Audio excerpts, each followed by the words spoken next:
Olá pessoal, tudo bem? Sejam bem-vindos para mais um F&I Cast. E hoje nós estamos nada mais e nada menos com o Adriano Costa, Head Comercial das operações da Austin Group, concessionária maravilhosa. São, se eu não me engano, 13 pontos de vendas, é isso? Por hora são 11. Por hora são 11, eu já estou dando spoiler aí de mais 3 que vão sair daqui a meia hora, né? E outras muitas, se tudo correr do jeito que a gente imagina, né? As concessionárias têm que crescer cada vez mais. Adriano, seja bem-vindo. Vou deixar o microfone um pouquinho para você se apresentar e aí a gente começa a bater esse bate-papo maravilhoso. Legal, Daniel. Obrigado pela oportunidade de estar aqui com vocês hoje.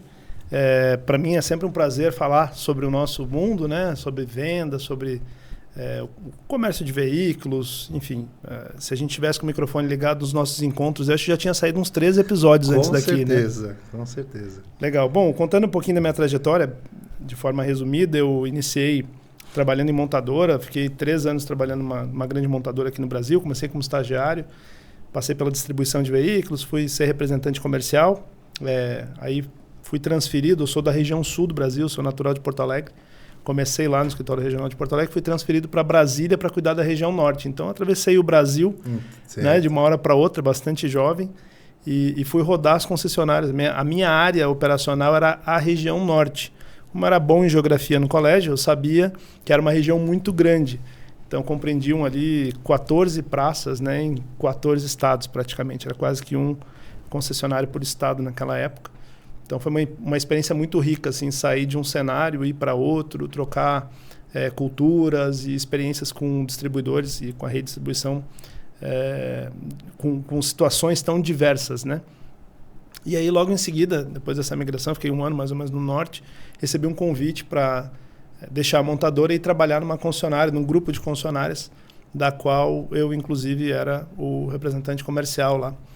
E aí começou a minha trajetória. Tem 20 e poucos anos já liderando concessionárias aí pelo Brasil. Então, comecei lá no norte, fui para a região, tive na região sul, centro-oeste, região sudeste e chego agora em São Paulo, né? Passei muito por São Paulo, nunca tinha tido a oportunidade de morar aqui, mas sempre foi um alvo assim para minha carreira, porque sem dúvida, onde o negócio de automóvel é mais latente, né? Onde Sim. A competição é muito maior, onde os grandes grupos estão estabelecidos, os montadores estão aqui. Então, é um prazer, uma alegria enorme estar aqui agora também competindo aqui nessa região. Que legal. E com certeza vai ter muito sucesso como você teve aí em outras praças. E a gente vai falar um pouquinho disso, né? Desse movimento dentro do Brasil. E trajetória, estilo de trabalho, vamos falar sobre lucro, que a gente estava, né, conversando aqui antes aí das câmeras estarem ligadas. Mas antes desse bate-papo, tenho três recados para dar, né? Então, o primeiro é falar dos nossos patrocinadores. Então, o nosso primeiro patrocinador aqui é a BS2 Seguros. Tá? Hoje, maior portfólios para concessionárias do mercado brasileiro. Não existe nenhuma seguradora que tem produtos especiais e a quantidade de produtos para sua operação. De todos os produtos que nós temos, o produto que mais me chama a atenção, que eu mais gosto de falar, é a flexibilidade. Né? A ideia é que a gente consiga sentar, entender em que momento a concessionária está passando e trazer produtos para que seja bem harmônico aquela passagem, aquele processo de início de vendas de produtos agregados. E você vai ter uma série de produtos para conseguir, conforme o tempo for passando, aumentar a rentabilidade da operação. Então vale a pena a gente bater um papo, pois entre em contato aqui, vou deixar o telefone e o WhatsApp da Leila. Entre em contato com ela, marque uma reunião, vamos bater um papo e entender a sua concessionária, como a gente pode ganhar mais dinheiro. Não é isso? Muito bem. O produto é importante, gente. O nosso segundo patrocinador aqui é o F&I System, um sistema completo de gestão da concessionária. É um sistema feito, tá, por uma empresa de F&I que se preocupa com a operação de F&I. Tanto o F, né, do Finance, quanto o I do Insurance. Você tem a estrutura completa para envio de fichas para banco, análise de tempo de aprovação, a venda de produtos agregados, o que foi dado de cortesia ou não na concessionária, para a gente entender o que a gente está perdendo aí, né? O quanto de dinheiro que a gente deixa na mesa. Além de envio online para banco, integração com o DMS, são mais de 54 relatórios. Eu vou deixar também aqui embaixo o telefone e o WhatsApp da Ana, que é a responsável comercial pelo F&I System. Também vale a pena bater um papo com ela e entender como cabe esse maravilhoso software dentro da sua operação. Tá legal? Bom, patrocinadores apresentados, né? Vamos seguir agora um ritual aqui do F&I System. A gente vai te dar um presente. Esse presente ele fica aqui na mesa e ele é gatilho para o último assunto do podcast. Legal. Tá bom? Bora. Vamos ver o que é esse presente, né? Essa carinha sempre... Tipo, o que será que ele é gatilho, né? Para a última pergunta? Para o último assunto. Mas eu posso abrir agora? Pode abrir. Ele fica aqui. Legal. Ele só para dizer que eu já ganhei, antes de começar, que eu já ganhei um presente que foi meu aniversário. Sim, então, aniversário muito obrigado. Domingo. Olha só. Bacana, momento inesquecível. Então, legal. A gente quer conhecer esse momento aqui. Depois, não sei se a foto está com ele, aí depois a gente coloca a foto para mostrar também. E aí é um assunto leve, né? Porque a gente vai bater um papo aí do que foi esse dia. Deve ser um hobby. Eu acredito que deva ser um hobby. É quase uma terapia. Quase uma terapia? Ótimo. Então, logo a gente vai falar sobre isso. Então, pelo que eu entendi na sua apresentação, Adriano, você começa numa montadora e dessa montadora você vai para uma concessionária. E você você não vai para vendas. Você vai para que área? Primeiro é importante destacar que eu era bastante jovem, né? Eu me recordo Sim. Quando eu fui trabalhar nesse grupo, uma das colocações que o titular me fez foi: não conte para os seus liderados aí que você só tem 24 anos, porque eu acho que você não vai ter muita moral. Tinha um pouco disso, né?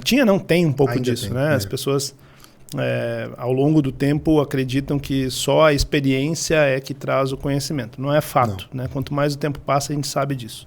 Tanto que eu gosto muito de me cercar de gente jovem também, né? Mas me cercar de gente de todo tipo, gente que tem vontade de crescer, de aprender, de se desenvolver, de melhorar constantemente. Então eu comecei bastante jovem já liderando uma concessionária, um grupo de concessionários já liderando a área comercial.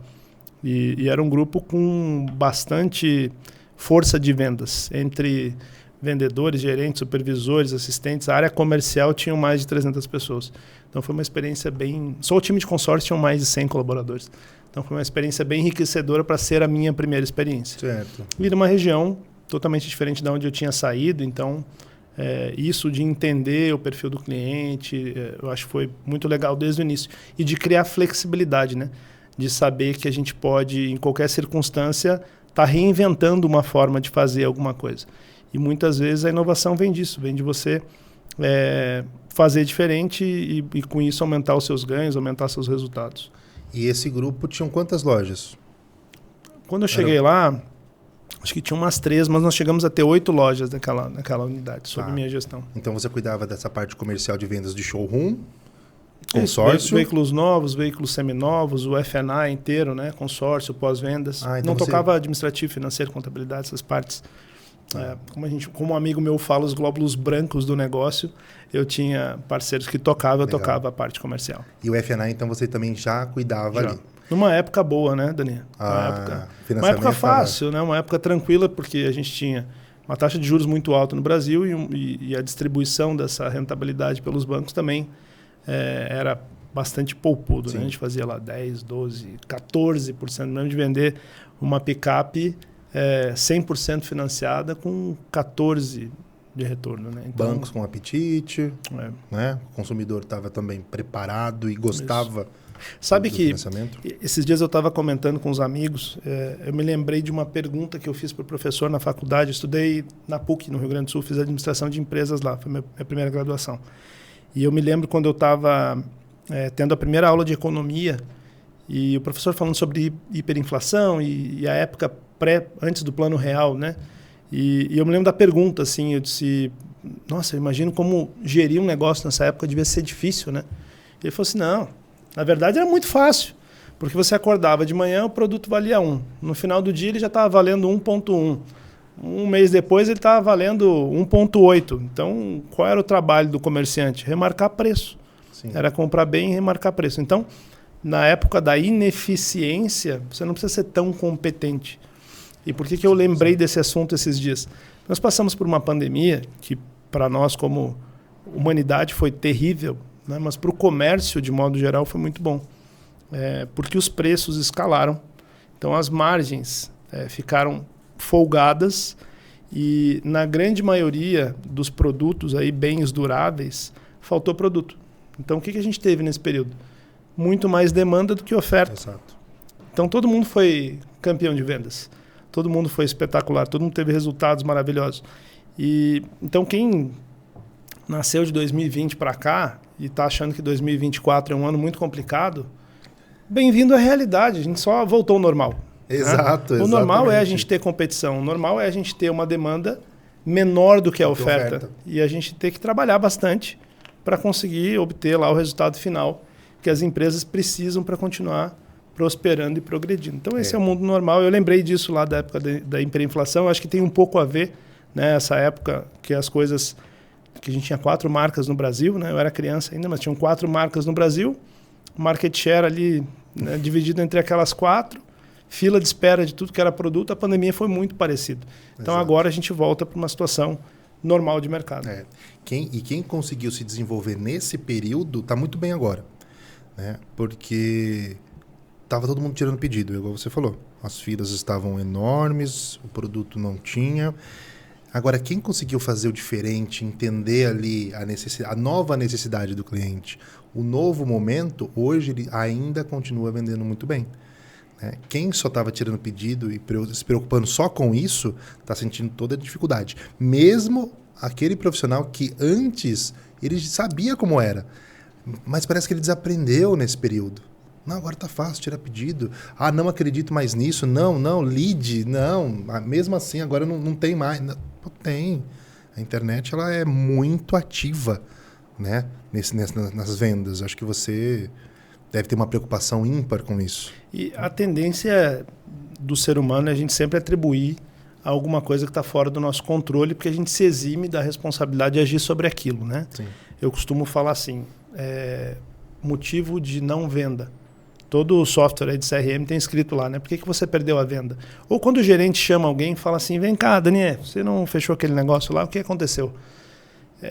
O preço, a avaliação do carro usado, a taxa de juros estava alta, o concorrente vendeu mais, esse produto que agora não vem mais com aquele opcional que vinha antes. Então, isso está sempre no outro, né? Está sempre em alguma coisa, a responsabilidade. Sempre. Eu nunca vi um vendedor entrar na sala e falar assim, cara, não estou no dia bom, mandei mal.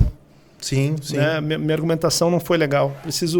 Tô falhando nisso aqui, preciso de uma ajuda. Então, esse componente humano, a gente sabe que é assim.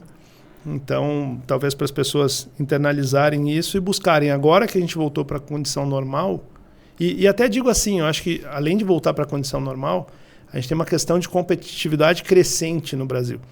Eu vi uns dados esses dias numa reunião de uma das marcas que a gente representa, pegar o segmento de SUV. Praticamente todas as marcas que a gente representa têm SUV e é o segmento que não para de crescer e continua crescendo no Brasil e no mundo, né? É um segmento que mais cresce e que as pessoas mais desejam.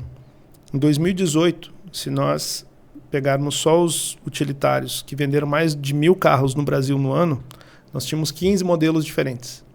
Em 2023, 5 anos depois, com a mesma métrica, carros que venderam mais de 1.000 unidades no ano, nós tivemos 53. Então, se alguém representa uma marca que vende SUV como seu principal produto, tem várias delas, sim, a competição hoje é muito maior. E não adianta a gente dizer para o consumidor assim, não, mas isso não se compara com aquilo, porque isso é da categoria... Antigamente se dizia isso, né? Isso é da categoria A, isso aqui é da categoria B, porque isso é aquilo, a minha marca é isso, minha marca é aquilo. Com tanta competitividade, todo mundo aprende, todo mundo produz melhor, né? Todo mundo desenvolve os produtos. Então, os produtos eles vão evoluindo também. O profissional precisa, na mesma velocidade, ou talvez até mais rápido, se desenvolver e evoluir, né? Para continuar existindo. Sim. Antes de voltar um pouquinho para a trajetória sua, eu queria aproveitar o gancho já e perguntar para você o que você acha, o que você vê dos chineses, os carros chegando no Brasil da forma que estão chegando. Porque assim, ficou bem interessante agora. A gente eu não tá falando sabia de que você ia inovação. fazer essa pergunta, mas ontem eu estava com um executivo de uma montadora que morou 6 anos na China. Eu fiz essa pergunta para ele, né? Como que você vê a chegada dos chineses? Né? Ele foi representa uma marca tradicional, um CEO aí para as Américas, né? E ele falou de forma muito direta assim: eles vão chegar, eles vão afetar o market share das marcas que já estão, isso é fato, vai haver uma reorganização. Eles também terão qualidade, eles também... Então, citou uma situação que é o cenário que os próprios chineses esperam de conquistar uma fatia do mercado brasileiro e dos mercados que eles estão chegando. O que vai sustentar a participação de mercado ou vai sustentar a existência dos demais? A competência. A competência dos fabricantes de fabricar produtos tecnológicos, de mantê-los atualizados. A competência do fabricante de prestar ao cliente o serviço esperado para aquele nível de produto.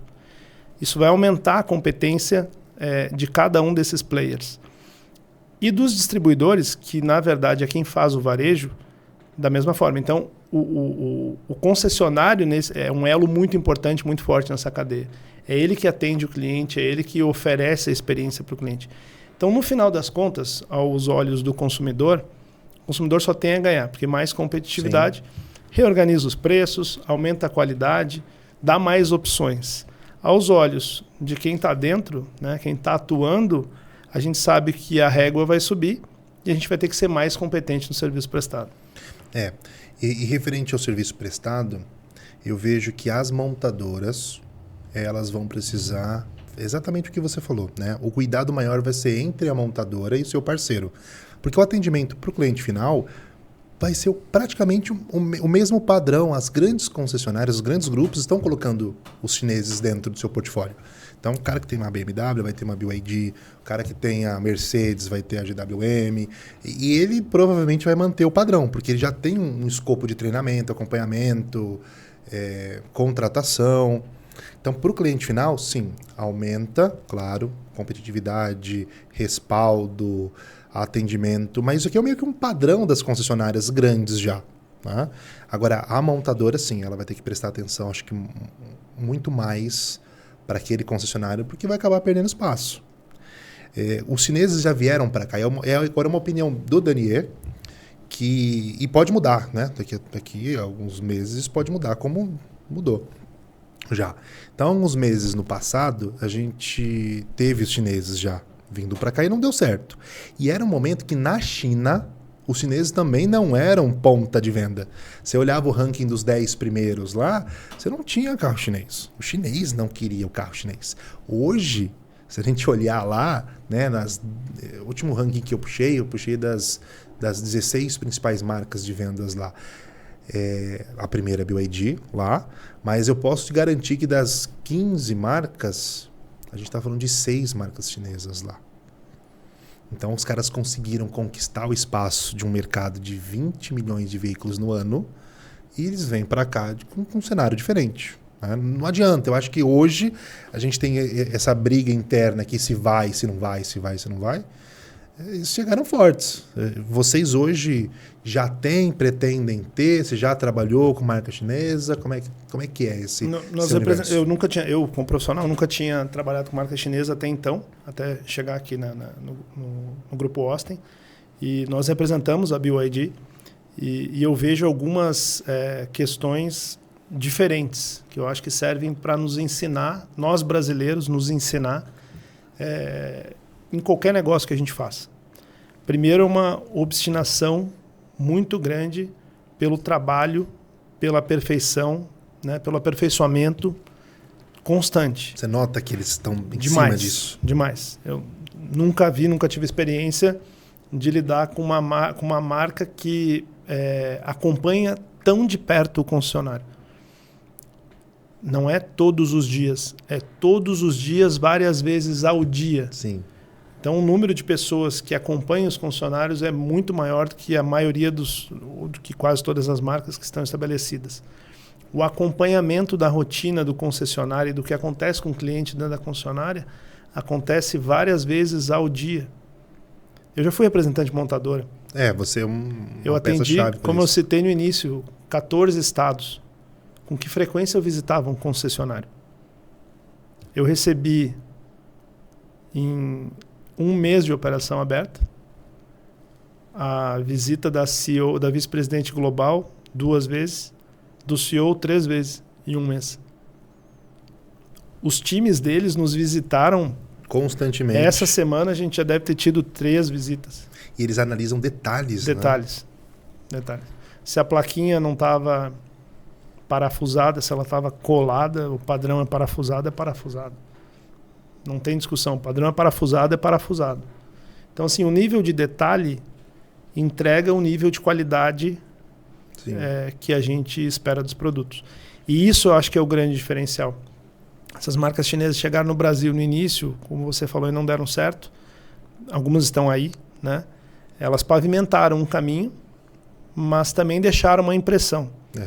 E agora o que a gente percebe é que primeiro foi feito o dever de casa, de desenvolver tecnologia, de ter qualidade e aí depois chegar no mercado com uma força muito grande para conquistar espaço. Então, eu acho que esse é o diferencial. Não foi só a força do varejo. Por trás tem uma companhia de tecnologia que desenvolve produtos e com muita velocidade. Quando eu falei que isso beneficiaria o consumidor e mexeria com o mercado, são coisas assim, a gente via às vezes uma marca fazer um lançamento ou uma promessa de um produto e dizer assim, nós lançaremos uma tecnologia fantástica, um produto novo, um novo modelo em 2030. E aí todo mundo na convenção tinha que bater palma ainda. O chinês vem e lança em 6 meses. Exato. Vem e muda de novo em 6 meses, aí traz uma nova tecnologia e aí melhora aquela tecnologia e a velocidade é muito grande. Então, acho que esse é o grande diferencial dessa nova onda. E é uma expectativa do consumidor aqui, né? E ele está bem dividido. Mesmo estando bem dividido, hoje, na BYD, você tem um volume grande de pessoas visitando a concessionária, de querendo conhecer o produto? É impressionante o volume da demanda, né, e da curiosidade e do tráfego de loja. Isso realmente nos move, porque até então o nosso grupo representava só as marcas premiums, né? E talvez até o entendimento ao representar também a BYD é de que ela se posicionaria mais ou menos no ticket médio ali dessas marcas que nós já representávamos. E o que se vê agora é uma gama tão grande de produtos e de linhas e de outras marcas que virão ainda, que coloca ela em condição de buscar a liderança de mercado, que é o alvo que a BYD tem como plano estratégico, dentro de poucos anos, ser líder global nas vendas totais. Já é, em 2023, a líder de vendas de veículos elétricos, né? Mas o objetivo é ser a líder global de vendas de veículos totais. Então, essa velocidade e a gente vê assim a solidez, a consistência do plano e da execução do que já está em curso demonstra que isso é plenamente viável, possível e vai acontecer. Eu acredito numa revolução grande aí por parte deles. E quando eu digo deles é porque vem mais, né? A gente está vendo que outras montadoras também estão vindo para cá, ou outras até coligadas, né? Então a gente vai ter... Para o consumidor é bom. Eu sempre uso esse fator como mais importante. Eu acho que o indicador, a gente ficou durante muito tempo vendo sempre que o líder de vendas tinha 20 e poucos % de participação. Em alguns momentos teve 50%. Né? E os mercados maduros, o líder de mercado tem 10%, 11%. Exato. Então talvez é isso que a gente enxergue. De repente o líder de mercado no Brasil, dentro de poucos anos, talvez não tenha 10% de participação. Exato. E essa oscilação tende a acontecer. Sem dúvida. Bom, voltar então um pouquinho nessa linha do tempo. Montadora, vou para um grande grupo, fico... Nesse período você estava onde mesmo? No Pará. No Pará. Então ainda estava em casa ali, né? Na verdade você subiu, Paraná, é verdade. Paraná, tá certo. Paraná eu estava agora. Paraná, nos últimos 9 anos eu estava no Paraná. Exato. Então eu passei do Rio Grande do Sul, fui para Brasília ser o representante daquela montadora na região norte, fui para um grupo no Pará, fiquei cerca de 3 anos lá. Isso mais ou menos que ano? 2005 a 2007. Tá.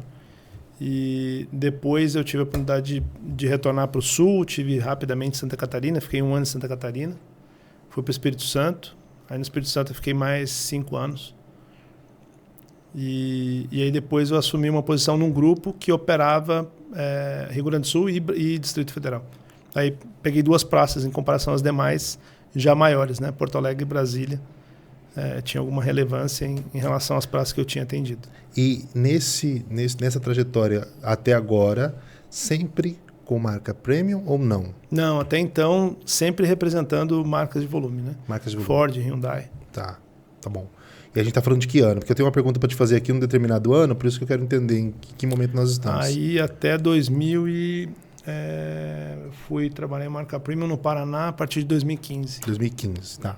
Então, entre 2011 e 2014, você estava onde? Estava morando em Porto Alegre e atuando entre Porto Alegre e Brasília. Tá. Nesse período, então, você participou de um programa de rádio? Ah, é verdade. Conta pra gente isso. Um velho amigo, Renato Rossi, tinha um programa de rádio. Tem, eu acho ainda, em Porto Alegre, uma emissora de rádio tradicionalíssima. O jornal da emissora tem mais de 100 anos. Chamava Conversa de Carro, todo sábado de manhã. E eu era o convidado do programa. Foi um período bastante interessante, até para desenvolver essa questão da comunicação, embora eu fale bastante já há bastante tempo, né? Mas sim, fala muito bem. O legal do rádio é que é ao vivo. Sim, então. Então a gente está ali ao vivo e aí surge uma pergunta, um ouvinte no ar. Fala aí sobre o que você acha da eletrificação e tal, e descia, né, a porrada ali. Então responder ao vivo é legal, gostoso. É gostoso, a gente pensa né? rápido. Sim. Então, é conversa de carro e esse programa você era um convidado. Isso. Só que você não era um convidado... todo sábado eu era convidado. Todo sábado. Era parte da equipe, praticamente. Tinha equipe fixa lá, um engenheiro e o jornalista, né, que era o âncora do programa.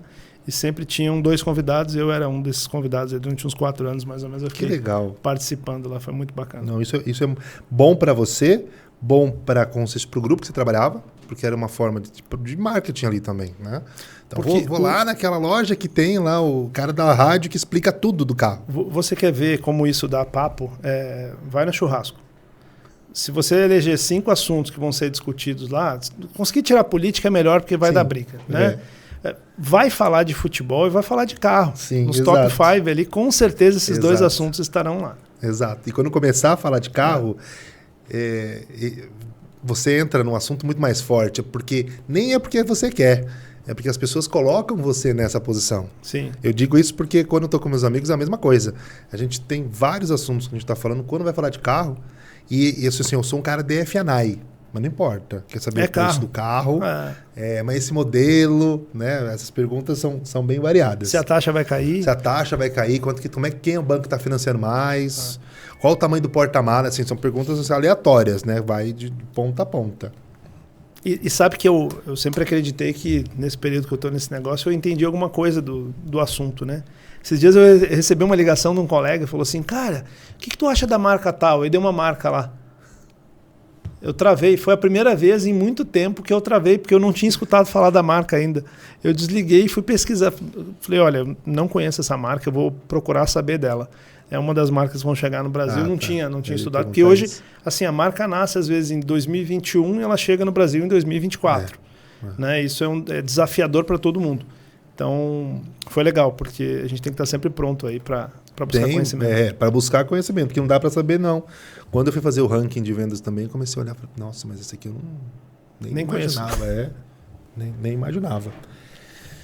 Me fala uma outra coisa aqui.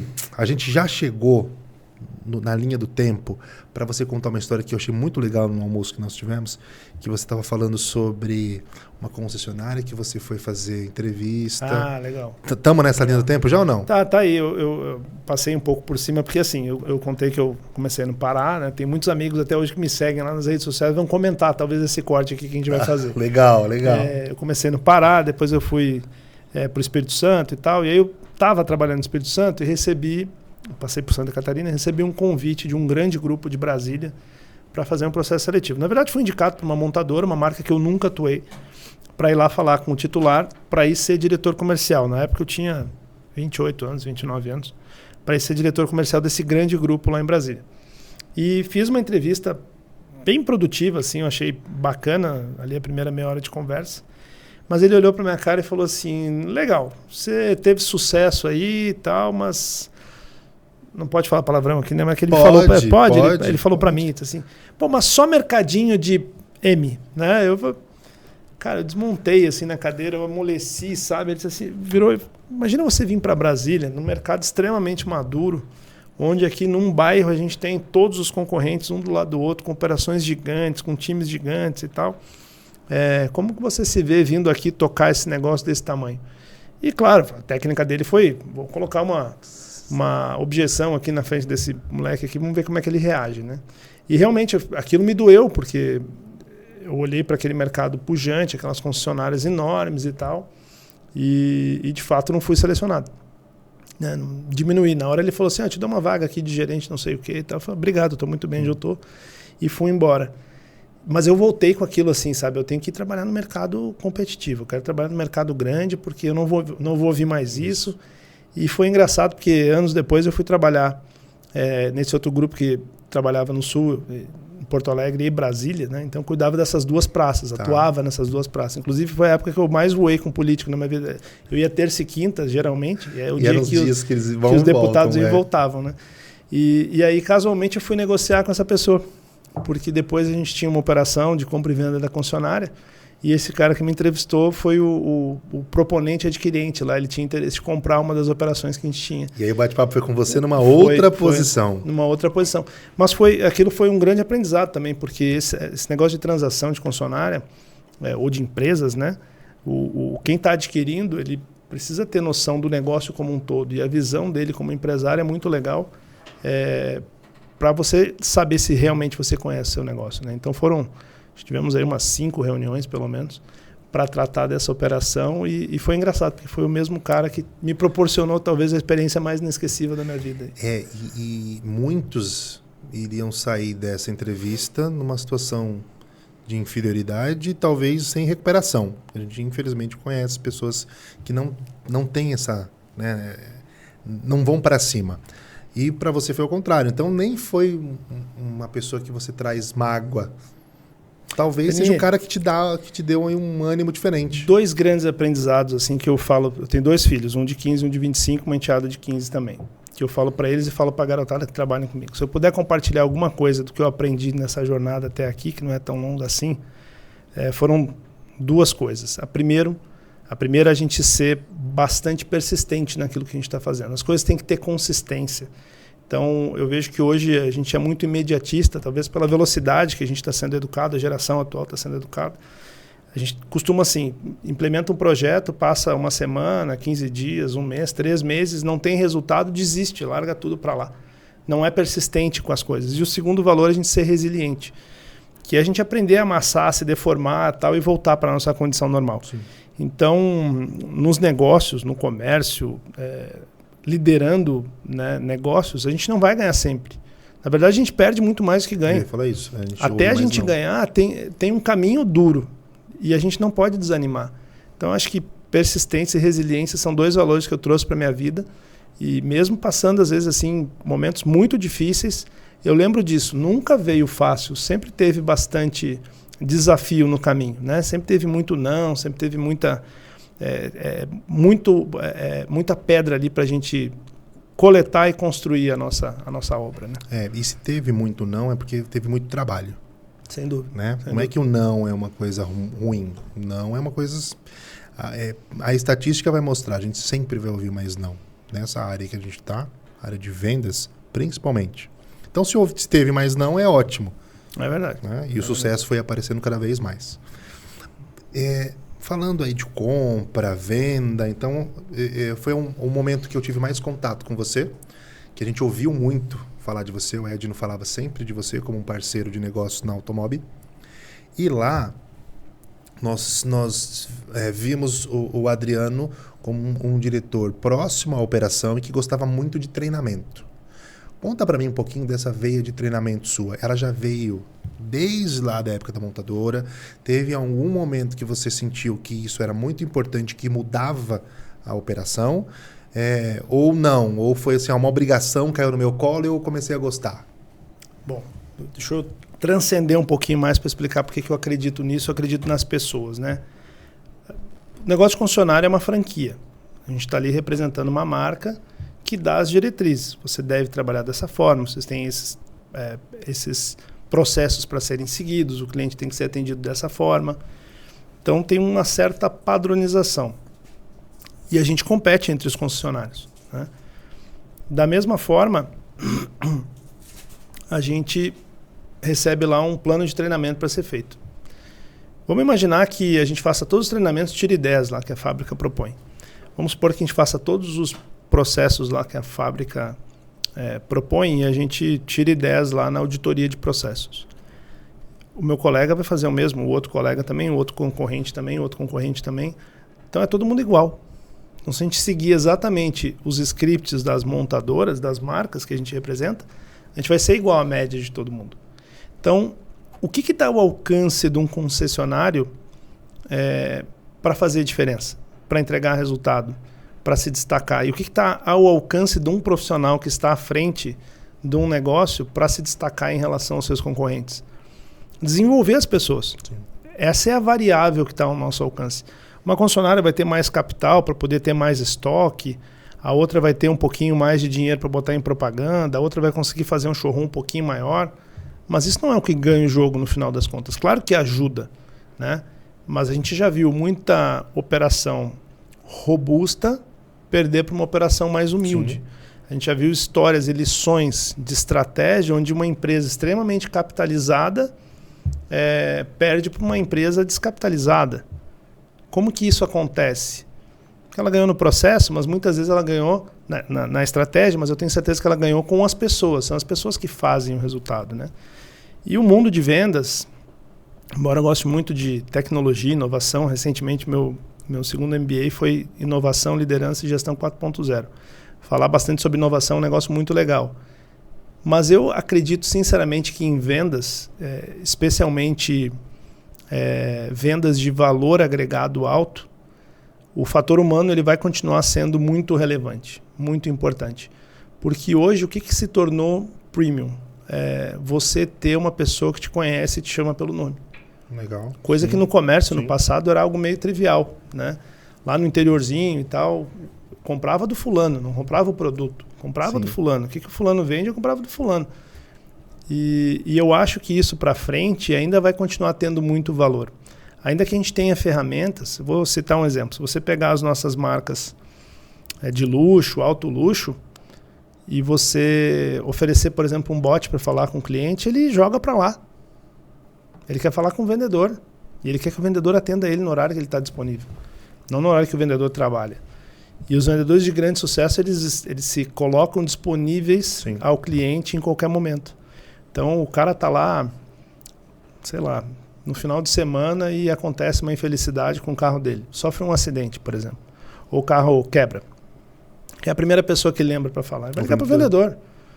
É com o vendedor que ele quer falar. Ele não quer falar com bot, ele não quer falar com 0800, não quer falar com nenhuma ferramenta. É com um elemento humano. Então, se a gente sabe que as relações pessoais, né, o negócio de vendas é feito de pessoas para pessoas, são as relações pessoais que definem o sucesso ou o fracasso, eu, como líder de uma operação, tenho que me concentrar no quê? Em desenvolver as pessoas.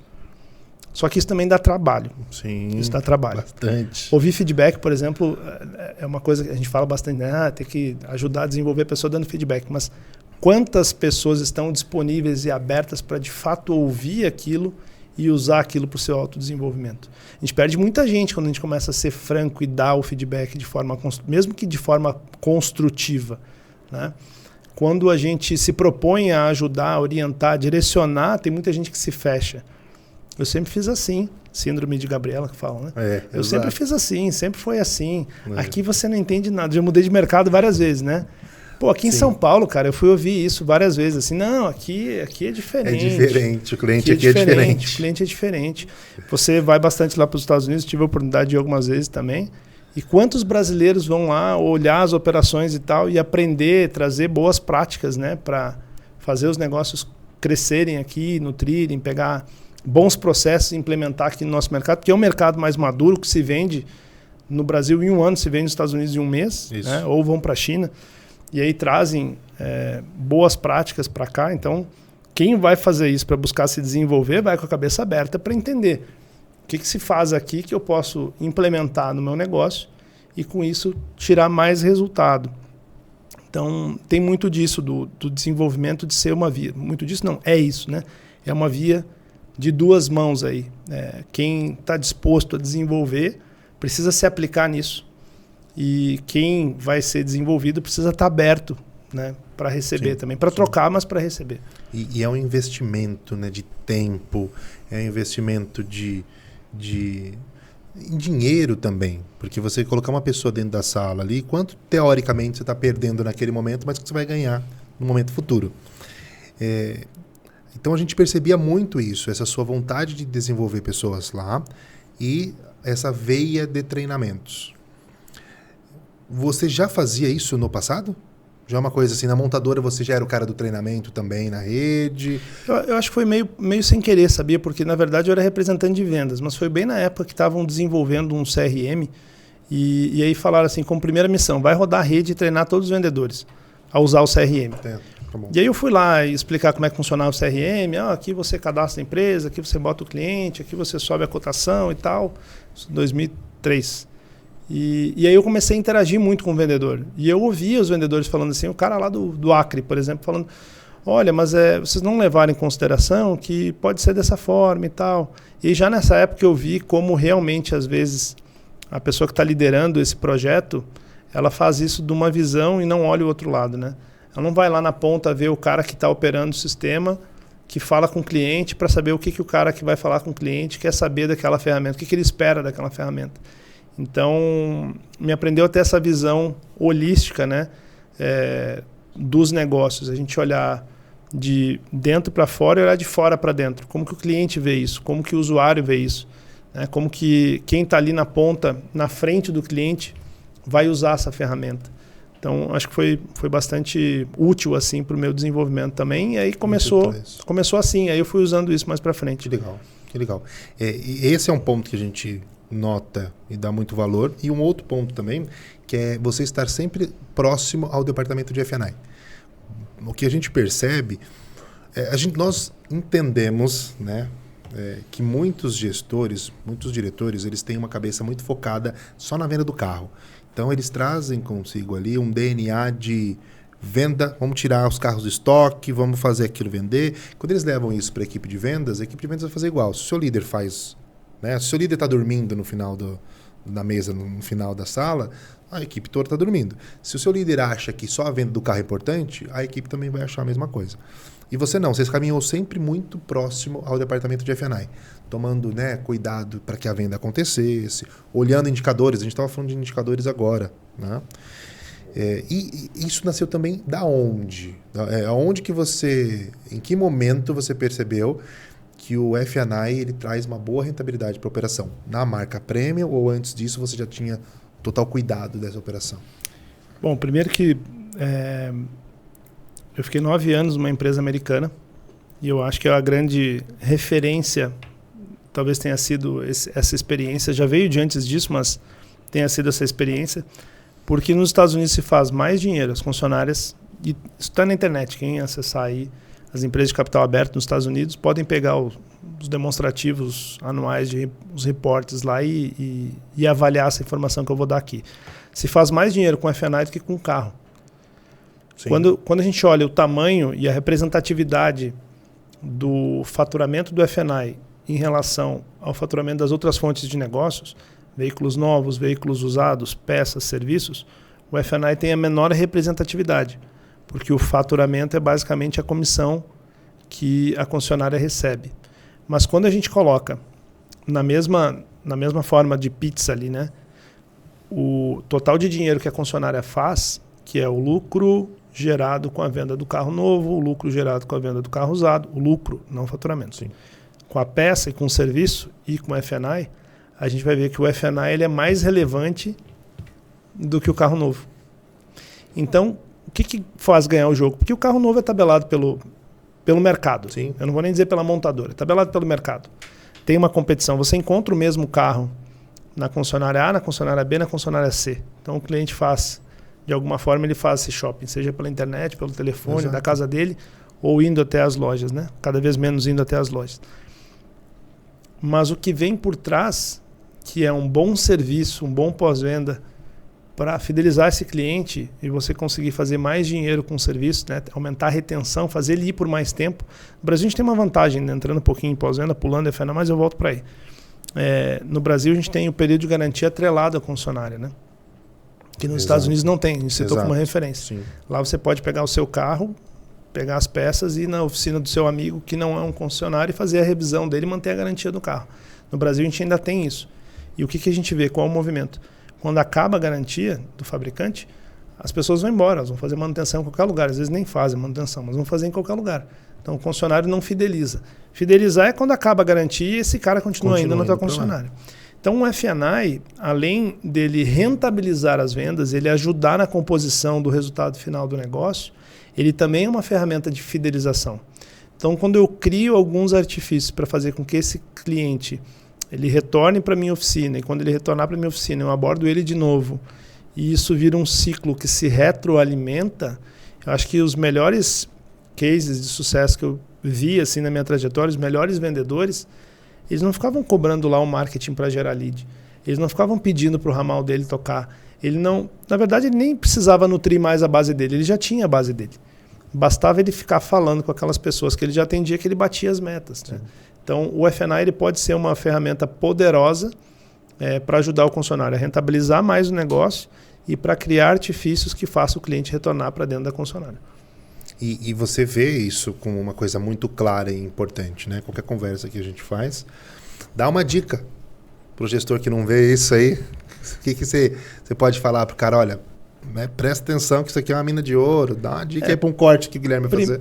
Acho que primeiro, além de tudo, é conhecer os produtos e os serviços e tentar ver isso do ponto de vista dos benefícios que o cliente enxerga. Né? Então, a partir dos benefícios que o cliente enxerga, fica muito mais fácil você montar estratégias para abordar o cliente no tempo certo. Eu vejo assim, estratégias que dão certo. Né? Primeiro, quando que a gente fala isso com o cliente? Tem vários momentos ali chaves, né, que a gente pode abordar o cliente. Então, primeiro é quando ele está comprando, obviamente, o carro. Segundo é quando ele está fazendo manutenção. O terceiro, talvez quando ele está indo fazer entregas. Esses são os pontos que a gente mais olha. Mas e aquelas pessoas que estão na fila de espera, por exemplo, compram um carro, ficam lá um ano esperando o carro. O que ao longo dessa jornada ele recebe, né, de contato? Bom, a ideia não é dar uma receita de bolo aqui. Mas mostrar um caminho. Mas mostrar um caminho. Eu acredito muito nessas estratégias como processo, né? Isso tem que fazer parte do dia a dia do concessionário ali. E assim, não acredito em tudo também que o teu vendedor fala, né? Treina um cara para fazer isso, mas não acredito em tudo que ele fala. Muitas vezes a pessoa se limita os seus ganhos ou limita a venda pensando com a cabeça do bolso dele, não pensando com a cabeça do bolso do cliente. Né? Tem uma técnica que nós utilizamos que é a técnica que a gente fala que é a técnica CC. Confia, mas confere. Exato. Você pode confiar, mas você conferir é bom até para o seu vendedor. Vai estar, um desenvolvimento constante. Eu falo isso porque às vezes a pessoa olha para o preço do produto, né, e fala assim, nossa, isso é muito caro. Mas é caro para quem? Né? Por exemplo, já vendi uma pintura especial por R$70 mil. É caro ou é barato? Talvez para a gente é caro, é o preço de um carro. Sim. Não sei se ainda tem carro por R$70 mil, acho que deve ter. Mas é o preço de um carro. Né?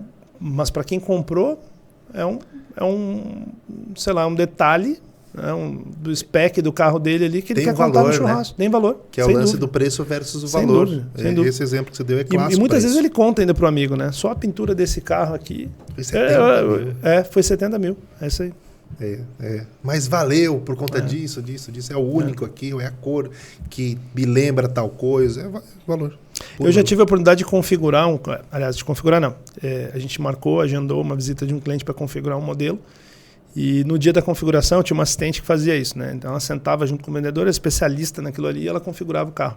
E aí nesse dia o cliente chegou e tirou a gente da sala, falou, fiquem à vontade, eu trouxe minha personal stylist aqui, ela que decora a minha casa, me veste e tal, e ela vai fazer a configuração do meu carro. Tirou a gente da sala e botou ela para configurar o carro. Essa foi uma experiência legal. Olha, viu? Mercado para tudo, né? E pessoas... E foi legal porque esse carro voltou, acho que 1 ano e meio depois, para o estoque de seminovos. E quando a gente foi vender, eu tive a oportunidade de estar passando essa concessionária no dia e surgiu a conversa ali, era até o dono de uma rede grande de supermercados lá da região sul que estava comprando o carro, eu contei para eles. Esse carro foi personalizado pela fulana de tal, quer ver? Bota na internet aí, pesquisou lá comprando seminovo. Sim. Ó, essa profissional aqui configurou esse carro, porque essa cor aqui combina com essa cor aqui, essa madeira tem a ver com não sei o que, repetir tudo que a mulher tinha falado. Então, isso é valor. É valor, exatamente. Mais uma né, comprovação de que valor vende. Não é preço. Por isso que não dá para começar com preço. Você começa mostrando, né, toda a estrutura, o que você vai ganhar com aquilo. E aí, falando então de F&I, de importância aí de produtos e serviços, você pode contar uma história pra gente? Aí é um caso também, que é um caos que aconteceu. Você estava aí num grupo, numa determinada concessionária, e parece que um determinado gerente não queria o retorno na operação, é isso? Pode contar esse caso pra gente? Eu conto que foi bem no início da minha trajetória, né? Lembro que eu falei que eu tinha 24 anos. E quando eu comecei a pegar os relatórios lá, eu vi que tinha uma operação até meio distante da sede onde eu ficava, que era zero retorno, não fazia retorno. E aí eu fui conversar com ele, na época que era muito fácil fazer isso, né? E ele falou assim, não, eu acredito no seguinte, obter comissão de banco, ter retorno de financiamento é pecado. Eu fui discutir com o cara, disse, não, peraí, só um pouquinho. O princípio do varejo, né? O princípio do comércio é que a gente compra por 1 e vende por 2. Sim. Isso não é de agora, acho que desde quando as nossas leis aqui das religiões que a gente segue foram escritas, já existiu o comércio. E assim sobrevive e progride a humanidade. Então a gente teve até quase que uma discussão filosófica sobre aquilo, mas não adiantou, ele continuou não fazendo retorno. Uma era lá no início, era uma coisa meio incipiente, assim. Tinham alguns bancos que não eram nem parceiros nem cadastrados. Grandes bancos. Não eram nem parceiros nem cadastrados da concessionária e pagavam as comissões direto para os colaboradores. E aí um desses gestores, depois a gente veio se tornar amigo até, ele falou, bom, vamos fechar aqui um acordo e tal. Eu nunca consegui ser parceiro da instituição que você trabalha. Eu falei, vamos. Então, gostei da sua proposta, é a mais agressiva de todas que a gente tem aqui. A gente vai firmar uma parceria, eu vou te dar uma parte da nossa produção, mas com uma contrapartida. Você não precisa me dar nenhum relatório por escrito, não. Você pode abrir na sua tela. Eu só quero ver o seguinte, para quem você pagava a comissão. E aquele cara que disse que era pecado era o número 1 de receber comissão. Eu entendi o sentido da colocação, né? Pô, retorno é pecado. É pecado botar na conta da empresa, ele botar na conta dele. Dele. O cara foi mandado embora e a gente passou a fazer... fez um novo processo. Esse é o tempo velho, né? Isso não existe mais. Sim, não. Isso não existe mais. E aí a gente... Vou seguir aqui a linha, vou seguir as histórias. Você comentou agora sobre o lucro, né? Que a gente compra por 1, vende por 2, porque nisso tem serviço, tem atendimento, tem... como que você enxerga esse lance de lucro da concessionária? A gente também estava falando sobre isso hoje e eu queria ver esse seu ponto de vista, que eu acho muito interessante. Conta pra gente. Assim, Daniel, é importante quem trabalha no comércio, né, entender que lucro é que nem o ar no nosso pulmão. É uma condição primordial para a gente existir. Né? Uma empresa existe para ter resultado. E o resultado que ela tem para ser reinvestido no negócio e para ela prosperar, e assim os negócios caminham, né, e se desenvolvem. E eu vejo que talvez seja, acho que pela nossa colonização, não sei, minha formação é administração e negócios, não é filosófica, nem histórica, nem... Mas a gente tem no Brasil isso, que ter lucro é pecado. Que uma empresa prosperar porque ela está tendo resultado é pecado. As pessoas têm vergonha de falar, né? Tem vergonha de falar, tem vergonha de assumir. E eu, particularmente, quando converso com o time nos nossos encontros de desenvolvimento, eu penso assim, será que alguma vez vocês vão jantar, por exemplo, num restaurante? Aí você pede uma garrafa de vinho, você está lá num momento especial, né, com a sua esposa, seu marido. Você pede uma garrafa de vinho, vem aquele prato maravilhoso, assim, naquela noite de celebração, você está comemorando lá o aniversário de casamento, por exemplo. E você fica pensando assim, sua esposa maravilhosa na sua frente, você fica pensando assim, ele comprou essa garrafa de vinho por R$30 e botou R$100 em cima. E está ganhando tanto. Você já pensou dessa forma? Não dá, né? Também nunca. Eu estou ali pela experiência, estou ali para aquele momento, estou ali pensando em qualquer outra coisa, não na rentabilidade que que o sujeito está tendo naquela operação. Então o restaurante vive do quê? De lucro, de prestar um serviço. Produtos, produto, serviço. De prestar um serviço. Sabe que eu até penso nisso às vezes, porque às vezes eu vou num local muito caro, por exemplo, no saguão do aeroporto. sei que para botar um stand ali é caríssimo, né? Caríssimo. E o cara tá vendendo um produto de baixíssimo valor agregado. Ele fica imaginando, cara, quantas casquinhas de sorvete ele tem que vender para conseguir pagar o aluguel desse negócio? Quantos cafés? Quantos cafés tem que vender para conseguir fechar a conta ali? Até pensando ao inverso, né? Como empresário. Mas isso tem que entrar na cabeça do vendedor. Isso tem que entrar na cabeça do gerente. Que o cara que está ali, ele está ali realizando, ele está ali pela experiência. Ele está sentado ali dentro da BMW, está sentado ali dentro da Land Rover e tal, recebendo o troféu dele, né? Porque aquilo ali é um troféu. Claro. Não vem me falar em mobilidade nessas marcas de luxo, né? Não vem com esse papo de mobilidade. Não, mobilidade inteligente. Eu preciso para levar o filho para aquilo ali é um troféu. Aquilo ali é um troféu que ele está se dando. Né? Um momento de realização, um momento muito importante ali dentro dele. Então, aquele momento ele está ali curtindo. Ele vai pensar pouco no preço nesse momento. E é o nosso trabalho. Aquele é o nosso trabalho. A gente é remunerado por aquilo ali. Então, a gente tem que tirar um pouco desse pensamento que eu acho pequeno até, de que o lucro é pecado, de que o lucro é algo errado, né? De que é feio e tal. A gente vive daquilo. E aí eu inverto, né? Aquele cara que está ali, que é bem sucedido, que ele está ali comprando um BMW, o cara sentou ali na frente do vendedor para comprar um i7, pagar lá 1.300.000. Ele chegou ali como? Tendo prejuízo? De jeito nenhum. Né? Então ele entende, é um cara que vai entender. Dúvida, ele pode começar a debater, porque na cabeça deste empresário ele é um cara que também busca os melhores negócios. Mas ele sendo bem atendido, ele vai entender. Tem algum caso aí de um entendimento de cliente? Nisso? Tem um até também engraçado. Assim, eu uma vez tive a oportunidade de atender um juiz. Eu fiz a venda, foi uma indicação, aí acabei vendendo, na época era um Vera Cruz, faz tempo isso, e da Hyundai. E fechamos a venda, foi até rapidamente, assim, ele pegou o telefone e ligou para a gerente do banco dele.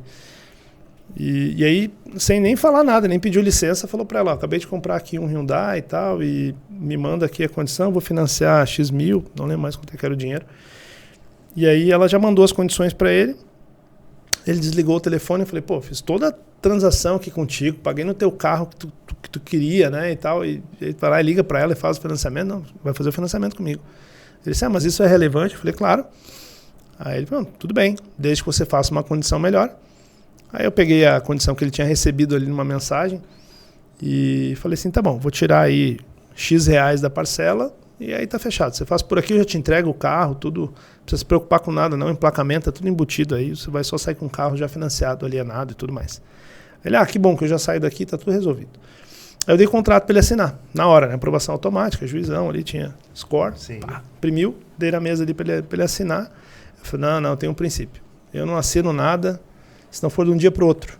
Eu tenho que levar para casa e eu volto amanhã e te trago o contrato assinado. Falei, só cuidado, porque se não me trouxer até a hora do almoço, eu não vou te entregar o carro no horário combinado. Tal. Não, fica tranquilo que eu te trago aqui de manhã.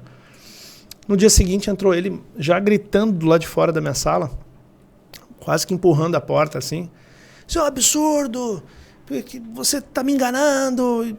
Cara, brabo, mas brabo. Nunca tinha visto alguém tão brabo assim. Falei, o que houve, doutor? Você tá ganhando retornos nas minhas costas? Falei, como assim? Não, tá aqui, ó. Olha aqui a diferença da operação, não sei o quê. Eu falei, senta aí, vamos bater um papo. Aí começamos a ter esse papo, né? Sobre ser pecado, não ser pecado, se pode, se não pode. Ele fala, mas eu não sou otário. Eu não sou otário, pagar isso. Gente, os bancos estão aí entre os negócios que dão mais resultado financeiro. Eu nunca vi ninguém sair do banco dando um chilique desse, porque o banco obteve lucro numa operação de crédito que ele foi lá pedir dinheiro. Não quer pagar os juros, paga à vista, né?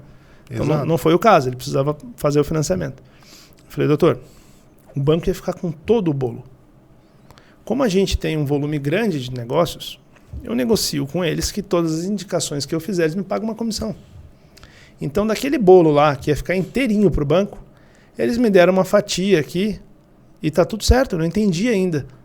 O que está de errado? Você não tinha fechado lá X com a sua gerente do banco?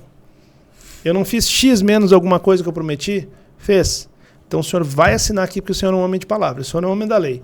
E aí dei uma peitada nele, sabe? E aí no final aquilo se tornou numa amizade, foi tão legal, porque depois eu fui embora, foi no Espírito Santo ainda. Eu fui embora de lá e anos depois ele ainda ficava me ligando, vou trocar o carro, você sabe que eu confio em você e tal, estou pensando em tal marca, me indica quem? Eu falei, vou te indicar o dono da concessionária, liga lá e fala com ele que ele vai te indicar uma pessoa correta e tal. Então a gente ficou amigo e nasceu desse conflito, né? Praticamente um conflito, porque a relação foi bastante ríspida na hora ali, por esse princípio de acreditar que o concessionário obter uma comissão de um serviço que ele está prestando é pecado. É pecado. É pecado. E que ele estaria sendo feito, como ele falou lá, de otário, né? Falei, gente, isso é o princípio do comércio. A gente existe para isso. E você teve sucesso porque você foi claro, né? Você não tentou mentir. Exato. Imagina se você tenta mentir ou acha que... Porque a gente, às vezes, eu falo a gente, assim, o vendedor ele pode, às vezes, achar que realmente é pecado. E aí, na hora de demonstrar isso, ele prefere mentir. Falar, não, tem aqui uma comissão que a gente está ganhando, mas a gente devolve depois, ou a gente inventa qualquer coisa. Para um cara desse que é conhecedor e que ficou com o contrato lendo, deve ter lido, deve ter pesquisado, né? Veio preparado para a conversa. Para o embate, que no começo era o embate que ele queria. Tá? E sabe que teve uma situação parecida também, que foi mais engraçada ainda em Santa Catarina. Um vendedor tinha fechado a venda, praticamente fechado a venda com um cliente, e aí ele me chamou na mesa porque o cara fez uma cara feia para ele. Aquilo foi engraçado na hora, mas depois eu peguei ele no canto lá, né? O cara fez uma cara feia para ele e aí ele me chamou. Eu falei assim, eu não sei, estava fechado o negócio, o cara já assinou o pedido, e aí o cara me fez uma cara feia aqui e travou. Aí eu fui lá tentar destravar, né? Falei, boa noite e tal, como é que eu posso ajudar, né? E aí ele falou assim, cara, tava tudo certo. Até eu perguntar pro teu vendedor qual que era a taxa de juros. E ele pegou a calculadora financeira ali da gaveta e ele não sabe nem ligar a calculadora. E ele me falou uma taxa. E a taxa é no mínimo 4 vezes isso. Eu falei, sério? Sério? Tal. E eu continuei conversando com ele sobre qualquer outra coisa, menos sobre o problema, né? E com 3, 4 perguntas eu descobri que ele era o coordenador da Faculdade de Economia, Contabilidade e Administração do curso de ele era coordenador do curso de Economia da Universidade Federal ali de Santa Catarina. Só isso. Só isso, né? A calculadora de cabeça para baixo ele já tinha visto se estava certo ou errado. E aí depois eu chamei o vendedor no canto. Eu falei, o que aconteceu? Eu botei uma taxa padrão. Como assim botou uma taxa padrão? Ele chutou, ele não sabia a taxa, ele não leu. Ele pegou lá o coeficiente, fez a conta e passou para o cara. E o cara perguntou a taxa, ele chutou. Então é exatamente o inverso do que você falou. Se você é transparente, né, e fala o que é de fato, não tem letra miúda, essa relação, acho que ela ela será duradoura. Né? O cliente já aceitou a parcela. Seria mais legal ele falar que não sabia, mas iria buscar informação. Exato. Toma um café enquanto eu vou buscar informação para o senhor. E minimamente, né? Isso tinha que estar lá no... Eu até acho que está no ensino médio, né? Tinha que estar no ensino médio. Mas assim, o cara sabia explicar a diferença de uma taxa efetiva e nominal, basicamente ali algumas coisas, saber calcular, explicar isso para o cliente. Isso tinha que estar no ensino primário, na verdade, né? E é aquela parte da preparação que a gente fala. Tem concessionárias que não aplicam treinamento, não acham aquilo importante. Mas aí o vendedor ele pode ir atrás da informação. É o grande diferencial, né? Se a informação eu não tenho ela, não tenho como ter fácil acesso a ela dentro da concessionária, eu consigo buscar conhecimento. Ainda mais hoje no YouTube, é muito mais fácil. Eu lembro, comento isso até com algumas pessoas. Quando eu entrei na FNAI, eu lembro que eu precisava fazer um relatório e eu queria que aquele relatório tivesse um gráfico, que era um gráfico de coluna, na coluna dividia a cor, eu não sabia fazer aquilo. Não tinha essa facilidade do YouTube, que hoje você coloca lá a informação, tem alguém que vai te explicar. Eu saí da empresa, eu parei na primeira escola de informática que tinha no meu caminho, pedi para chamar um professor lá, falei, olha, eu quero fazer tal coisa, você pode me cobrar por essa aula que você vai me dar, mas eu quero sair daqui conhecendo esse negócio. Ele me ajudou, nem cobrou, acho que ele nem cobrou, não me recordo disso. Mas assim, é buscar, você tem que ter o seu diferencial. O seu diferencial é buscar conhecimento constante. Se a gente não for assim no mercado competitivo, aonde a gente vai chegar? Não é? Verdade. E eu acho que o vendedor, ou o gerente, seja lá quem for, ele se apropria, quando ele conhece, quando ele busca conhecimento, ele se apropria da transação, né? Ele se coloca ali na condição de especialista daquilo que ele está fazendo. Então ele passa a ser respeitado pelo cliente. Né? Eu respeito porque eu reconheço valor no trabalho que você está me prestando. Então, eu acho que esse é um investimento que todo executivo profissional de vendas profissional do FNAI deveria sempre fazer e continuar fazendo. né, constantemente. E nós ouvimos muito o pessoal falar, olha, estou comprando aqui por causa do atendimento. O valor está igual, o valor está um pouco maior, mas o seu atendimento é todo diferencial para mim. Porque o que você falou, os preços hoje eles estão tabelados, às vezes muda 1.000 aqui, muda 500, que depois da negociação ele vai chegar, né? E aí sim você tem que ter um ganho onde o F&I é a fonte que você consegue tirar essa diferença. Mas o seu atendimento, esse é exclusivo. É igual o veículo seminovo, que a gente fala que o veículo seminovo, quando o cliente se apaixona, ele vai querer, porque ele não é igual. Aquele risquinho na porta, aquele amassadinho ali no canto, que ele já... Não, tudo bem, isso aqui para mim tá bom, o preço tá legal, vou levar. É o profissional, tanto de F&I, e o profissional comercial, né? Que nós entendemos que o F&I também é comercial. E você veio de uma operação totalmente de F&I comercial, né? Você, quando você estava no automóvel para passar para o tem agora, você veio de uma transição de um F&I altamente comercial. E o seu relacionamento com eles também era muito bom, né? Você entendia que o vendedor tinha o papel dele ali e o departamento de F&I tinha o papel dele de vendas. Eu acredito muito nessa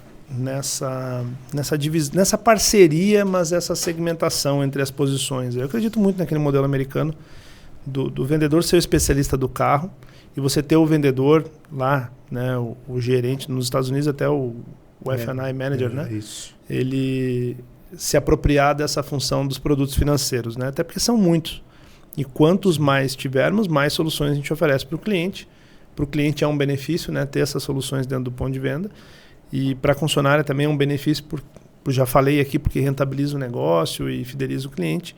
Mas eu acredito muito nessa segmentação, nessa parceria, de ter a pessoa que domina com assim, bastante propriedade os produtos financeiros, né, como um todo. Então, eu sempre apoiei muito esse formato, porque aí você é de fato especialista, né? Exato. Vou pegar um exemplo aqui, uma das marcas que a gente representa, a BMW tem 36 modelos. São 36 modelos? Agora vai ter lançamento, acho que vão para 38, 36. Entre modelos e... modelos. Modelos e variações. Sim, né? Porque, sim. por exemplo, um X1 é uma versão a combustão. O iX1 é a versão elétrica. Então, são 2 modelos. Sim, né? são 2 modelos. Como é que um especialista vai conhecer tudo do produto a fundo e ainda vai conhecer tudo de todos os produtos financeiros que, de repente, você tem mais de 20 na prateleira também? Então, às vezes, essa divisão das tarefas faz o negócio, a concessionária ser mais forte, faz o negócio ter mais resultado, né? Falando de especialista, eu lembrei que eu fui fazer uma visita na sua loja da... Como é que foi? Anália Franco? Anália Franco, isso. E eu fui atendido por um especialista de produtos. Me lembra o nome dele? Douglas. Bom cara, viu? Muito bom. Deixou uma impressão e além do excelente atendimento que ele fez quando eu entrei, ele demonstrou ter um domínio, né? Eu lembro que ele falou, olha, você fica à vontade aí. Se você quiser saber de qualquer um dos carros que estão aqui, eu sou especialista em produtos. Então você me chama que eu explico para você. Olha a segurança que ele me passou. Eu gosto muito de estar na concessionária e trazer cases, né? Eu vou trazendo cases. Esse é um case que eu levo. Sabe que esse processo, né, de ter um especialista de produto, ele não tem nada a ver com o que a gente está falando aqui de fazer dinheiro. Desde o início a gente falou que, né, lucro não é pecado e tal, a gente está ali, os negócios existem para fazer dinheiro. Esse vai um pouco na contramão, mas é a ideia da segmentação que eu acabei de falar aqui.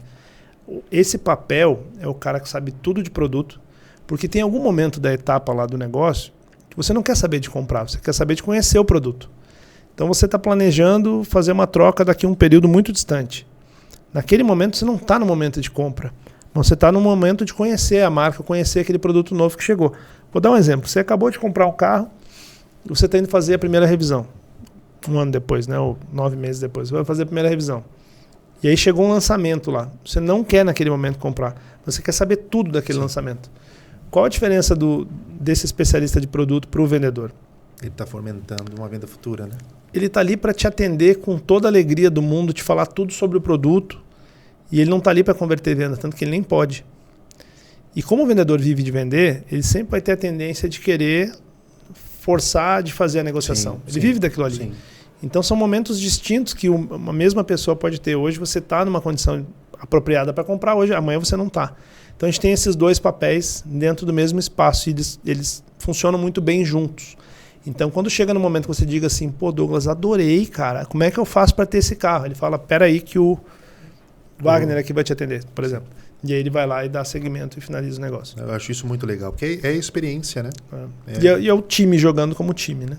Jogando como time. Tem uma concessionária Volkswagen interior de São Paulo, que eu fui e também vi uma experiência muito legal. Lá, o test drive é feito por estagiários de engenharia. Legal. Então, no momento do test drive, o vendedor até está junto, mas quem está dando ali as regras do jogo é o estagiário. Que ele vai falando, olha, acelera o carro agora. Freia. Você está vendo? Isso aqui é essa tecnologia que está fazendo. Corta ali. Então, é um momento onde, em algumas concessionárias que não tem processo bem definido, eles estão batendo papo, falando de futebol, falando sobre Esquece a o obra. produto, né? Esquece. A obra que está atrapalhando, a rua que é ruim. O test drive é a sequência da demonstração do produto, né? Exato. Começa na parte estática e termina no test drive. Sim. E aí, nesse momento, você ter ali alguém especialista em produtos, igual o Douglas que a gente está falando, comentando sobre coisas ali que provavelmente outro profissional talvez não faria, é o grande diferencial. E eles têm um indicador que melhorou muito a decisão de compra do cliente pós-test drive nesse modelo. Então são cases que eu vou encontrando. Visito muito a concessionária, né? Eu falo que eu passo mais tempo visitando concessionária do que qualquer outra coisa. Que a gente vai trazendo e fala, olha o diferencial. Sabe uma referência legal que eu trago para os nossos profissionais de F&I? Tem aí várias seguradoras, especialistas de seguro de vida, né? E a gente vê o nível de treinamento, conhecimento que esses life planners têm. E o método, né, que é aplicado ali. Então, por exemplo, meu life planner lá, eu já chamei... Nem pensei em chamar ele para trabalhar comigo, porque eu chamo ele para vender carro para ele. Ele mandou um oi esses dias, ele falou assim, tá na BM de novo? Eu falei, tem BM, tem Land, tem de tudo um pouco. Eu já vendi BM, já vendi Land para ele. Legal. E é um profissional de venda de seguros, né? O que a gente percebe? Isso materializado. Então, você tem uma reunião para levantar as necessidades, você tem uma reunião para apresentar os serviços, né, os produtos. E o papo ali é extremamente técnico sobre aqueles serviços que ele domina, e ele se prepara, faz uma apresentação, te traz aquilo de forma personalizada, né? Então, dentro do teu histórico, o que mais se adequa. Então, é desse nível de conhecimento, de método, que o F&I dentro de uma concessionária tem que operar, né? Não é a menininha do F&I. Não é assistente lá, a menininha que vai te trazer. Não é a menininha. É o profissional. E a gente olha para o mercado financeiro, eu citei aqui o caso dos life planners, aí que eu já vendi. Me procurem se tiver algum life planner assistindo para comprar BMW e tal. Mas a gente olha para o mercado financeiro, os profissionais mais bem pagos, mais bem... muito respeitados e tal, estão lá. Por que a gente trata muitas vezes o profissional de F&I como uma menininha da F&I? A menininha da F&I vai falar com você, mas não precisa nem comprar nada, não. Vai lá nas concessionárias dos Estados Unidos, vai olhar quanto que faz de salário o gerente de F&I e o gerente de vendas. Eles andam juntos ali, quando o gerente de F&I não é muito mais bem pago do que o gerente de vendas. Isso é uma inversão até de valores aqui no Brasil. Sim, né? sim. Fora, a gente tem um vendedor se qualificando para virar o F&I.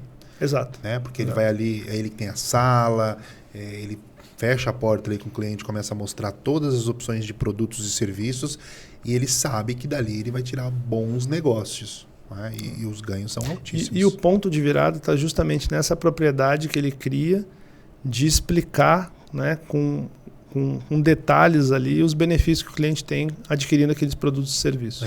E a passagem muito harmônica entre o vendedor... Aqui no Brasil, a gente muito bem, assim, algumas concessionárias conseguem fazer isso, ainda bem. Que é essa passagem harmônica. Então, eu vou te passar para o profissional que vai cuidar da garantia do seu veículo, que vai cuidar da aprovação do seu crédito. Né? O cliente ele já vai ali entendendo que ali é um profissional amigo, que no meio de uma conversa vai surgir, sim, ali algumas opções de venda, que também é aquilo que nós falamos no começo hoje do nosso bate-papo. Tem um momento certo para se oferecer, né? Cada um dos produtos e serviços. E a gente fala também que o mandrake da concessionária ali é todo mundo que atende cliente, oferecer alguma coisa para ele. A gente vive de negócios, né? Do entregador técnico ao vendedor do carro, ao profissional de F&I, a gente vai oferecer alguma coisa para o cliente. E provavelmente ele vai fechar. Ele está propício a isso. Bom, quer falar alguma coisa? Não. Eu ia falar do bom, é porque a conversa tá boa e a gente está chegando na reta final, infelizmente, pelo tempo, né? E a gente tem um assunto importante para falar, que agora a gente vai falar um pouquinho sobre seus hobbies. Conta pra gente um pouquinho do que foi essa foto. A gente consegue colocar a foto aqui? Conta um pouquinho do que é essa foto pra gente e se é um hobby, se é uma como é que você uma chama? terapia. Uma terapia. Pô, essa foto foi em janeiro passado, agora estava recente. Uns 42 graus mais ou menos no momento que eu tirei essa foto, passando por Passo de los Libres. Fiz uma viagem de moto, isso é um sonho antigo que eu tinha de poder pilotar, né? E fui adiando esse sonho, primeiro por algumas limitações que a família colocava. Não, você não vai andar de moto, isso é muito perigoso e tal. E aí eu cheguei numa fase que eu acho que a nossa passagem aqui é finita, né? A gente tem que fazer o que gosta, né? Sim. Então, uns 2 anos para cá, eu comecei a desenvolver esse hobby aí, faço isso muito com a minha esposa. Nesse momento não é ela que está tirando a foto, porque nós fomos de férias para o Uruguai e para a Argentina, e depois de Buenos Aires eu mandei ela de volta de avião. E aí voltei pilotando pela Argentina. Então aqui você estava voltando. Aqui eu estava voltando. Voltei passando ali pela Argentina e entrei de volta no Paraná. Então, um momento muito, muito gostoso aí das férias. Quanto tempo uma viagem dessa? Para você estar voltando, quanto tempo? Sim, o retorno eu levei 3... Eu fiz em 3 dias de Buenos Aires a Curitiba. Mas foi tranquilo, parando... 3 dias de 600, 700 Legal, quilômetros, mais ou menos. Para um iniciante, né? Na verdade, eu piloto moto há 2 anos. Então, foi a primeira viagem internacional. Pilota 2 anos. Eu achei que você já pilotava e aí aqui era um... Nada. Minha primeira moto. Eu fui fazer o curso numa AGS, foi engraçado. Eu cheguei no curso da Motorrad lá. Hoje eu opero o negócio Motorrad, né? Quando eu fui fazer o curso, não. Eu cheguei no curso lá e o pessoal, já fui para Atacama, fui para o Ushuaia, fui para não sei aonde, pilota há 45 anos, então era todo mundo se apresentando, né? Aí eu levantei a mão, falei, bom, eu tenho 15 horas aula numa CG, tirei a habilitação, não comprei, passei na prova, estou aqui, montei pela primeira vez uma GS hoje. Aí ficou todo mundo rindo da minha cara, né? Achou que você estava brincando, né? Achou que eu estava brincando. Falei, mas a lógica é essa, né? Eu quero comprar a moto, eu preciso aprender a pilotar a moto, né? Então eu fui lá, fiz o curso, comprei a moto e aí virou uma paixão aí. E eu tenho alguns amigos que amam isso e realmente é uma terapia, né? Sabe, essa semana a gente fez o lançamento da GS 1300 na nossa unidade de São José dos Campos, né?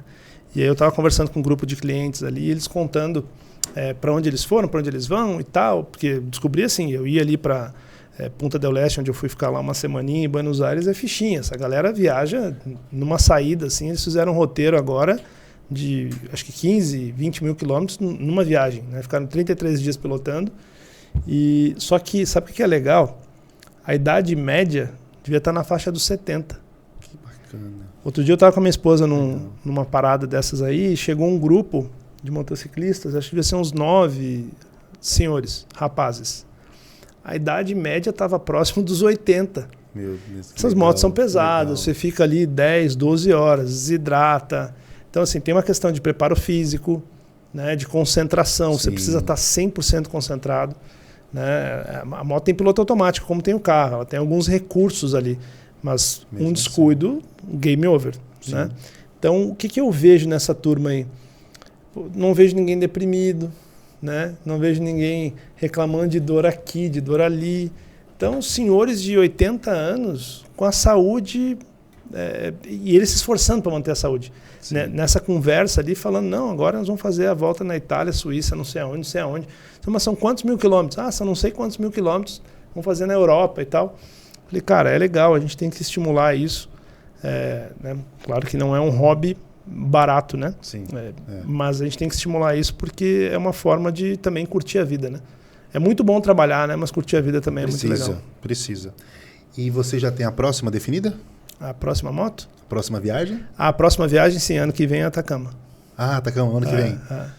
Não está nessa foto aí, mais 2 casais foram conosco, né? Nossos amigos, que vão nessa viagem para Atacama também, porque eu decidi, eles voltaram pelo mesmo lugar e como eu gosto de desbravar, eu fiz um caminho totalmente diferente na volta, acabei voltando sozinho.